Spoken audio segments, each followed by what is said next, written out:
Nanini kangit-ngit ang kilometro 8. Walay mga kuan. Suga. Oh. Mahayag ra na basta mga balay-balay na ay suga sa kilid-kilid. Kini, dito na suga nakahilera, suga nila.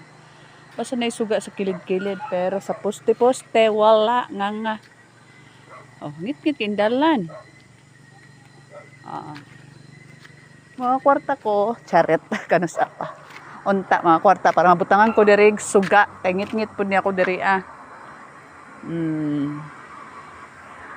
Swerte kung na mo aging sakyanan, mohayag. Diri hayag kay ang balaysad na ay suga pero ang dalan pertingit-ngita kadlok pasulod man na siya. Sa kanaan.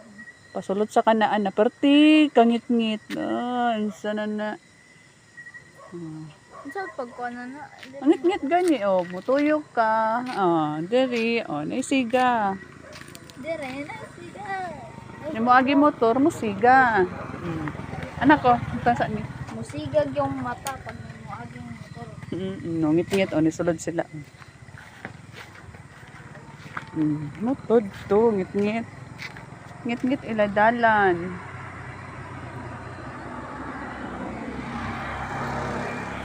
Ang dako ang monak.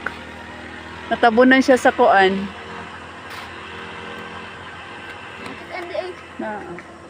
Ni agi ang sakyanan, nindot pang sakyanan kay daghag suga. Di ba?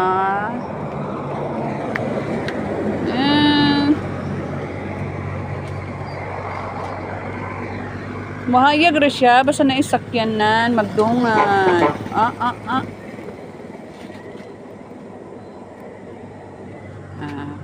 Hayag pa na siya. Pag mawala na, bye-bye. Pertingit-ngita. Pap. Ang ngit-ngit no. Mura jud ani nipot, pertingit-ngita. Hindi kayo makitang ko kalangitan, hindi makitang star kay ngit-ngit kayo. Kining kuan motor. Cellphone man. Kining motor, magi. Cellphone lang gamit. Kana, ngit-ngit. Sigara pag nimo agi, amping. Basta magsunod, hayag-hayag gamay sila. Pero pag wala, pertingit-ngita. May camera may ba?